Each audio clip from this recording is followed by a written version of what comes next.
Hello friends, आज हम बात करेंगे भारत के प्राइम मिनिस्टर की भूटान विजिट के बारे में। भूटान और इंडिया एक क्लासिक एग्जाम्पल है एक ऐसे पार्टनरशिप का जो आज थ्राइव कर रहा है despite an asymmetry in size. कहने का मतलब ये है कि जब हम इंडिया और भूटान के रिलेशंस की बात करते हैं तो इंडिया का जो ओवरऑल इकोनॉमिक, जोग्राफिक और मिलिट्री साइज है विज़ा विज़ भूटान वो बड़ा अलग है। और भूटान क्योंकि एक छोटी कंट्री है, एक इकोनॉमिकली हमसे छोटी कंट्री है, साइज़ में भी, मिलिट्रीली भी हमसे साइज़ में एक छोटी कंट्री है, लेकिन उसके बावजूद इंडिया भूटान इस एसिमेट्री के होने के बाद भी एक बड़े यूनिक पार्टनरशिप में ये दोनों देश एक दूसरे के साथ एंगेज करते हैं। और ये एंगेजमेंट आज अलग अलग प्रकार के जितने जियोपॉलिटिकल चैलेंजेस हैं उसके बाद भी इंड्योर किया है। इंड्योर का मतलब हुआ कि जियोपॉलिटिकल चैलेंजेस से ये रिलेशनशिप में किसी प्रकार की कोई दरार नहीं आई है। उसका सबसे बड़ा रीज़न क्या है? रीज़न ये है कि इंडिया और भूटान के रिलेशंस म्यूचुअल रिस्पेक्ट और एक ऑप्टिमिज्म के ऊपर बेस्ड हैं। आज दोनों देशों के बीच कभी भी इस प्रकार की कोई रिलेशनशिप में हिस्टोरिकल बैगेज नहीं देखने को मिली जहां पर भूटान ने इंडिया को लेकर कंप्लेन की हो कि आपने हमें म्यूचुअल रिस्पेक्ट नहीं दी,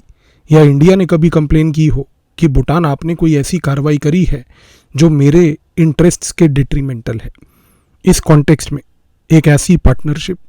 जो एक एसिमेट्री के बावजूद, जियोपॉलिटिकल चैलेंजेस के बावजूद एक ऐसी पार्टनरशिप है जो म्यूचुअल रिस्पेक्ट और एक ऑप्टिमिज्म के ऊपर बेस्ड है। ये रिलेशनशिप को फर्दर इस तरीके से एक नया अग्रेसिव स्टैंस देने के लिए जो प्राइम मिनिस्टर की अभी विजिट हुई, ये एक बहुत पॉजिटिव मोमेंट है इंडिया की डिप्लोमेसी के लिए।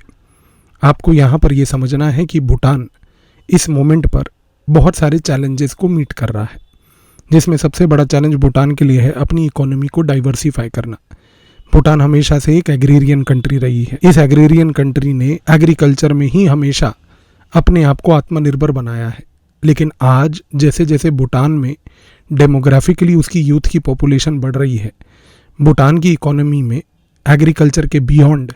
नई चीज़ों को देखने के लिए यूथ आज की डेट में सरकार के इससे एक आग्रह लगा के बैठा है कि सरकार हमारी नई एस्पिरेशंस को फुलफिल करेगी। इस कॉन्टेक्स्ट में भूटान, चाहे वो डिजिटल टेक्नोलॉजीज़ हो, चाहे वो आर्टिफिशियल इंटेलिजेंस हो, चाहे वो जनरल टेक्नोलॉजी हो, इन सारी चीज़ों में अपने यूथ को इन्वॉल्व करना चाहता है। भूटान इस मोमेंट पर क्योंकि ऑलरेडी इकोनॉमिक डाइवर्सिफिकेशन कर रहा है, इंडिया ने डिसाइड किया है कि वो भूटान का इसमें एक पार्टनर बनेगा। आपने न्यूज़ में पढ़ा होगा कि भूटान में भारत ने अभी बहुत महत्वपूर्ण तरीके से ये कमिटमेंट था कि हम ये इंश्योर करेंगे कि भूटान के जो 5 ईयर प्लान है उस 5 ईयर प्लान में उसका समर्थन करेंगे। यानी कि भूटान की जो इकोनॉमिक डाइवर्सिफिकेशन इस मोमेंट पर चल रही है, उस इकोनॉमिक डाइवर्सिफिकेशन में हम भूटान की मदद करेंगे। दूसरा, यहाँ पर भूटान आज अपने इंटरनेशनल प्रोफाइल को बढ़ा रहा है। वो बढ़ा रहा इसलिए है क्योंकि भूटान को अब ये चीज़ समझ आ चुकी है कि अगर उसको वर्ल्ड के दूसरे नेशंस के सामने आज एग्जिस्ट करना है तो सबसे पहली बात यह है कि उसको अपने नेशन को वो वर्ल्ड के सामने प्रेजेंट करना है। ऐसा नहीं है कि भूटान कभी अपने आप को डिप्लोमेटिकली ग्लोबल लेवल पर प्रेजेंट नहीं करता था। इनफैक्ट भूटान ने जिस प्रकार की परछाई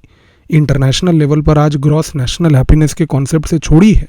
उसने वर्ल्ड की सबसे बड़ी पावर यूएस, जो कि एक जीडीपी फिक्सेशन को लेकर बैठी थी, एक जीडीपी फीटिश को लेकर बैठी थी, उसको तक चैलेंज किया है। इस कॉन्टेक्स्ट में ये कहना गलत नहीं होगा कि भूटान जब अपना इंटरनेशनल प्रोफाइल बढ़ाने की बात करती है, आज भूटान के पास एक ऐसी पॉलिसी है कि वो चाहती है कि इस ग्रॉस नेशनल हैप्पीनेस को इस मोमेंट पर जब वर्ल्ड में एक केओस है, अनसर्टेनिटीज़ हैं, वो इस ग्रॉस नेशनल हैप्पीनेस को प्रमोट करे। प्राइम मिनिस्टर की विजिट के दौरान हमने भारत की तरफ से भूटान के सिर्फ 5 ईयर प्लान में उनकी समर्थन नहीं, बल्कि हमने ये भी उनको बोला है कि आपके इस राइजिंग इंटरनेशनल प्रोफाइल में इस ग्रॉस नेशनल हैप्पीनेस के कॉन्सेप्ट को बढ़ाने के लिए अगर हमारी तरफ से कोई आवश्यकता आपको चाहिए तो हम आपको वो डिप्लोमेटिक लेवल पर सपोर्ट देने के लिए तैयार हैं। भारत ने अपने प्रधानमंत्री के थ्रू भारतवासियों की ये विश कि हम भूटान को चाहते हैं कि वो ग्रॉस नेशनल हैप्पीनेस के कॉन्सेप्ट को एक विश्व स्तर पर लेकर जाए और इंटरनेशनलाइज करके सारी कंट्रीज़ में ग्रॉस नेशनल हैप्पीनेस को प्रमोट करे। हमने ये कमिटमेंट भूटान को यहाँ पर दिया है। तीसरी सबसे बड़ी बात कि आज भूटान के बहुत सारे डेवलपमेंटल प्रोजेक्ट्स हैं, जिनमें कुछ इंफ्रास्ट्रक्चर प्रोजेक्ट्स हैं। इन इंफ्रास्ट्रक्चर प्रोजेक्ट्स के लिए भूटान ने भारत से रिक्वेस्ट की थी कि यदि आप हमें किसी प्रकार की सहायता, वो भी खास करके टेक्निकल असिस्टेंस के फॉर्म में दे सकते हैं तो आप देंगे। तो भारत ने अपना हाथ बढ़ाते हुए भूटान के इस डेवलपमेंटल कॉम्पैक्ट में ये इंश्योर किया है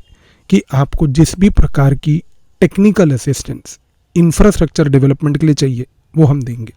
ये क्या मतलब है इसका? इसका मतलब ये है कि भूटान एक हिली कंट्री है, पहाड़ी इलाका है, वहाँ पर जनरल इंफ्रास्ट्रक्चर, सड़कें ऐसे नहीं बन सकती। भूटान में कोई भी इंफ्रास्ट्रक्चर का क्रिएशन आज की डेट में एक जोग्राफिकल चैलेंज है।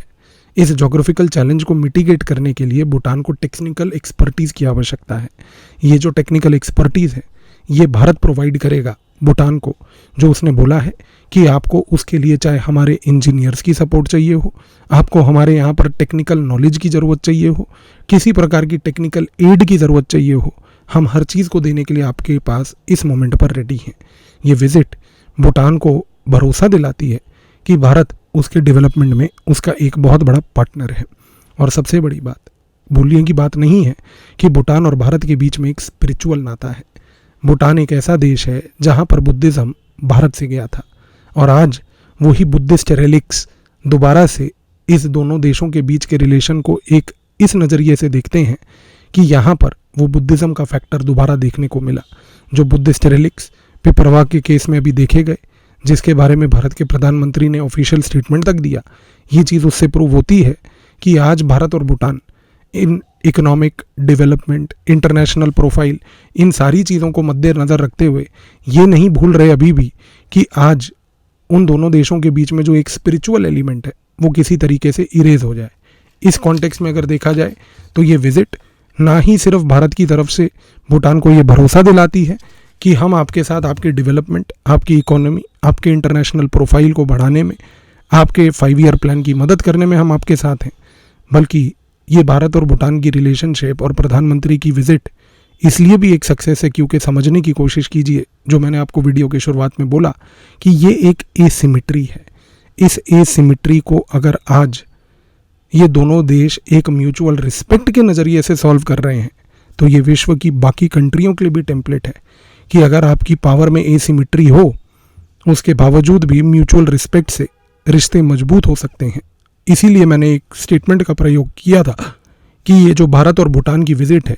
जिसमें भारत के प्रधानमंत्री भूटान की इस दौरे के लिए गए, ये विज़िट आज स्ट्रेंथन करती है इस आइडिया को कि हम भूटान को एक इक्वल रिस्पेक्टफुल नज़रिए से देखते हैं और हम भूटान को चाहते हैं कि वो आगे डेवलप करे, प्रोग्रेस करे, बिना इस चीज़ से डरे कि भारत उसके सामने उसका कोई जियोपॉलिटिकल एडवर्सरी है, क्योंकि भारत कोई जियोपॉलिटिकल एडवर्सरी नहीं, एक जियोपॉलिटिकल पार्टनर है जो भूटान की सेंसिटिविटीज़ को रिस्पेक्ट करते हुए, पावर एसिमेट्री को एक्सेप्ट करते हुए भूटान के विकास के लिए और भूटान की बढ़ोतरी के लिए अपना हाथ आगे बढ़ाने के लिए तैयार है। तो ये विज़िट इन सारे मायनों में अगर देखा जाए तो एक बहुत पॉजिटिव और सक्सेसफुल विज़िट मानी गई है। धन्यवाद।